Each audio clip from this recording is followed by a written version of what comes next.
नमस्कार दोस्तों।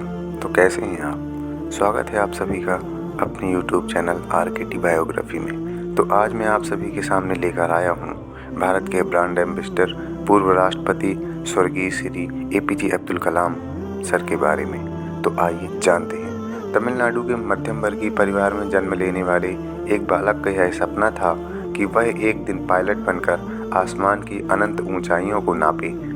अपने इस सपने को साकार करने के लिए उसने समाचार पत्र तक बेचे, गरीबी में भी अपनी पढ़ाई जारी रखी और आखिरकार आर्थिक तंगियों से संघर्ष करते हुए यह बालक उच्च शिक्षा हासिल कर पायलट के लिए होने वाली भर्ती परीक्षा में सम्मिलित हुआ। उस परीक्षा में उत्तीर्ण होने के बाद भी उनका चयन नहीं हो सका क्योंकि कुदरत को कुछ और ही मंजूर था। उस परीक्षा के द्वारा केवल 8 पायलटों का चयन होना था और सफल अभ्यर्थियों की सूची में उस बालक का स्थान 9वां था। इस घटना से उसे थोड़ी निराशा हुई, पर उसने हार नहीं मानी। उसके दृढ़ निश्चय का ही कमाल था कि एक दिन उसने सफलता की ऐसी बुलंदियां हासिल की जिसके सामने सामान्य पायलटों की उड़ानें अत्यंत तुच्छ नजर आती हैं। उस व्यक्ति ने भारत को अनेक मिसाइलें प्रदान कर इसे सामरिक दृष्टि से इतना संपन्न कर दिया कि पूरी दुनिया उसे मिसाइल मैन के नाम से भी जानने लगी है।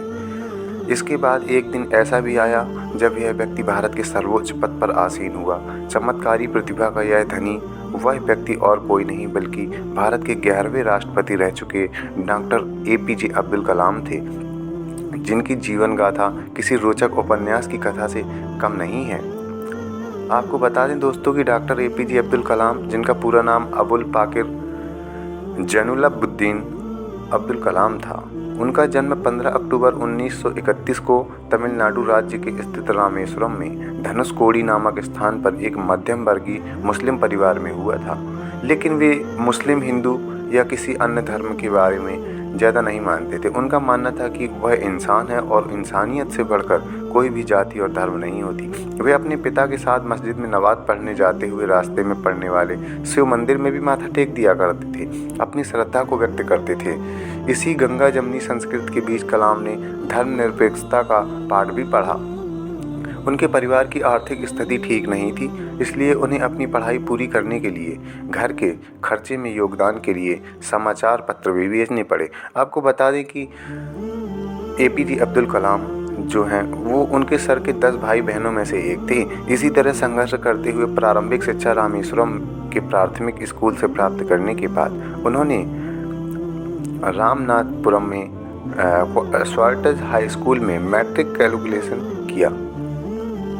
इसके बाद वे उच्च शिक्षा के लिए तिरुचिरापल्ली चले गए।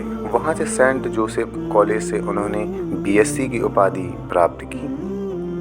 वर्ष 1957 में MIT से वैमानिक इंजीनियरिंग में डिप्लोमा प्राप्त किया। अंतिम वर्ष में उन्हें एक परियोजना दी गई जिसमें उन्हें 30 दिन के अंदर विमान का एक डिज़ाइन तैयार करना था, अन्यथा उनकी छात्रवृत्ति रुक जाती। कलाम ने इसे निर्धारित अवधि में पूरा किया। उन्होंने तमिल पत्रिका आनंद विकटन में अपना विमान स्वयं बनाए शीर्षक में एक लेख लिखा है जिसे प्रथम स्थान मिला। BSc के बाद वर्ष 1958 में उन्होंने मद्रास इंस्टीट्यूट ऑफ टेक्नोलॉजी से एरोनॉटिकल इंजीनियरिंग में डिग्री भी प्राप्त की। अपनी पढ़ाई पूरी करने के बाद डॉक्टर कलाम ने हावरक्राफ्ट परियोजना एवं विकास संस्थान के प्रवेश किया। इसके बाद 1962 में वे भारतीय अंतरिक्ष अनुसंधान संगठन में आए, जहां उन्होंने सफलतापूर्वक कई उपग्रह प्रक्षेपण परियोजनाओं में रहकर अपनी महत्वपूर्ण भूमिका निभाई। यहां रहकर उन्होंने थुम्बा में रॉकेट इंजीनियरिंग डिवीजन की स्थापना भी की। उनकी उपलब्धियों को देखते हुए उन्हें नासा में प्रशिक्षण हेतु भेजा गया। आपको बता दें कि नासा से लौटने के पश्चात वर्ष 1963 में उनके निर्देशन में भारत का पहला रॉकेट नाइक अपाची छोड़ा गया। 20 नवंबर 1967 को रोहिणी 75 रॉकेट का सफल प्रशिक्षण उन्हीं के निर्देशन में हुआ। परियोजना निर्देशक के रूप में भारत की पहली स्वदेशी उपग्रह प्रक्षेपण यानी SLV-3 के निर्माण में भी उन्होंने महत्वपूर्ण भूमिका निभाई। इसी प्रक्षेपण यान में जुलाई 1980 में रोहिणी उपग्रह का अंतरिक्ष में सफलतापूर्वक प्रक्षेपण किया गया। वर्ष 1982 में वे भारतीय रक्षा अनुसंधान एवं विकास संगठन में वापस निदेशक के तौर पर आए तथा अपना सारा ध्यान गाइडेड मिसाइल के विकास पर केंद्रित किया। अग्नि मिसाइल एवं पृथ्वी मिसाइल के सफल परीक्षण का श्रेय भी उन्हें दिया जाता है। जुलाई 1992 में वे भारतीय रक्षा मंत्रालय में वैज्ञानिक सलाहकार नियुक्त हुए। उनकी देखरेख में भारत ने 11 मई 1998 को पोखरण में अपना दूसरा संपन्न परमाणु परीक्षण किया और परमाणु शक्ति संपन्न राष्ट्रों की सूची में शामिल हुआ। आपको बता दें कि भारत को इतनी ऊंचाइयों पर ले जाने पर शक्ति के मामले में APJ अब्दुल कलाम का बहुत ही बड़ा रोल रहा है और इसको युगों युगों तक भारत या कई अन्य देश भूल नहीं पाएंगे। वैज्ञानिक के रूप में कार्य करने के दौरान अगर अलग अलग प्रणालियों को एकीकृत रूप में देना उनकी विशेषता थी। उन्होंने अंतरिक्ष एवं सामरिक प्रौद्योगिकी का उपयोग कर नए नए उपकरणों का निर्माण भी किया। डॉक्टर कलाम की उपलब्धियों को देखते हुए वर्ष 1981 में भारत सरकार ने उन्हें पद्म भूषण से सम्मानित किया। इसके बाद वर्ष 1990 में इन्हें पद्म विभूषण भी प्रदान किया गया।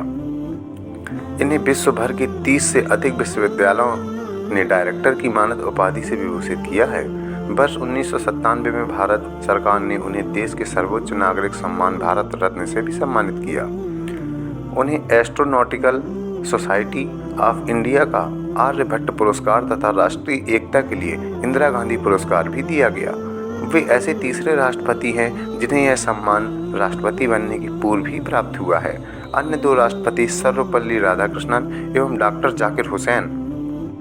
वर्ष 2002 में अटल बिहारी वाजपेयी की नेतृत्व वाली राष्ट्रीय जनतांत्रिक गठबंधन सरकार ने डॉक्टर कलाम को राष्ट्रपति पद का उम्मीदवार बनाया। विपक्षी पार्टी कांग्रेस ने भी उनका समर्थन किया और 18 जुलाई 2002 को उन्हें 90% बहुमत द्वारा भारत का राष्ट्रपति चुना गया। दोस्तों, यह बहुत ही कम होता है जब विपक्षी पार्टी भी सपोर्ट करे। ये तो वही हो गया कि अपने दुश्मन को भी यूज़ कर लेना। क्या बात है। ऐसे थे कुछ हमारे APJ अब्दुल कलाम सर। इस तरह उन्होंने 25 जुलाई 2002 को 11वें राष्ट्रपति के रूप में अपना पदभार ग्रहण किया। उन्होंने इस पद को 25 जुलाई 2007 तक सुशोभित किया। वे राष्ट्रपति भवन को सुशोभित करने वाले प्रथम वैज्ञानिक हैं। साथ ही वे प्रथम ऐसे राष्ट्रपति हैं जो कि अविवाहित रहे। कहा जाता है दोस्तों कि ये अपने काम में इतने तल्लीन रहते थे, इतने ध्यानपूर्वक अपना कार्य करते थे कि अपनी शादी की डेट भी भूल गए थे। आजकल के युवा तो शादी की डेट महीनों महीनों से इंतज़ार करते हैं, लेकिन हमारे राष्ट्रपति जैसा बनने के लिए उन्हें बहुत ही ध्यान की ज़रूरत रहती है। राष्ट्रपति के रूप में अपने कार्यकाल में उन्होंने कई देशों का दौरा किया एवं भारत का शांति का संदेश विश्व को दिया। इस दौरान उन्होंने पूरे भारत का भ्रमण किया एवं अपने व्याख्यानों द्वारा देश के नौजवानों का मार्गदर्शन करने के लिए एवं उन्हें प्रेरित करने के लिए महत्वपूर्ण कार्य किया। सीमित संसाधनों एवं कठिनाइयों के होते हुए भी उन्होंने भारत को अंतरिक्ष अनुसंधान एवं प्रक्षेपास्त्रों के क्षेत्र में एक ऊंचाई प्रदान की है। वे बहुमुखी प्रतिभा के धनी हैं। उन्होंने तमिल भाषा में अनेक कविताओं की रचना भी की है, जिनका अनुवाद विश्व की कई भाषाओं में हो चुका है। इसके अतिरिक्त उन्होंने कई प्रेरणादास्पद पुस्तकों की भी रचना की है। भारत 2020 में नई सहस्त्र शब्द के लिए एक दृष्टि, एक ignited minds unleashing the power within India minds dream, wings of fire, my journey, महाशक्ति भारत, अदम्य साहस, छुआ आसमान, भारत की आवाज़, टर्निंग पॉइंट आदि उनकी प्रसिद्ध कृतियां हैं। डॉक्टर कलाम की याद में रामेश्वरम में APJ Abdul Kalam national memorial बनाया गया है, जिसका उद्घाटन प्रधानमंत्री नरेंद्र मोदी ने जुलाई 2017 में किया। विंग्स ऑफ फायर उनकी आत्मकथा है, जिसे उन्होंने भारतीय युवाओं को मार्गदर्शन प्रदान करने वाले अंदाज में लिखा है। उनकी पुस्तक का अनेक भारतीय एवं विदेशी भाषाओं में अनुवाद भी हो चुका है। उनका मानना है कि भारत तकनीकी क्षेत्र में पिछड़ जाने के कारण ही अपेक्षित उन्नति के शिखर पर नहीं पहुंच पाया है। इसलिए अपनी पुस्तक भारत 2020 नई सहस्त्रवृद्धि के लिए एक दृष्टि के द्वारा उन्होंने भारत के विकास स्तर को वर्ष 2020 तक विज्ञान के क्षेत्र में अत्याधुनिक करने के लिए देशवासियों को एक विशिष्ट दृष्टिकोण प्रदान किया है। यही कारण है कि वे देश की नई पीढ़ी के लोगों के बीच काफ़ी लोकप्रिय रहे। 27 जुलाई 2015 को शिवांग में इनकी मृत्यु हो गई। कलाम का जीवन प्रत्येक भारतीय के लिए प्रेरणा स्रोत है। कलाम की कल्पना का नए भारत बनाने में प्रत्येक भारतीय का अपना योगदान दें तो उनका सपना साकार किया जा सकता है।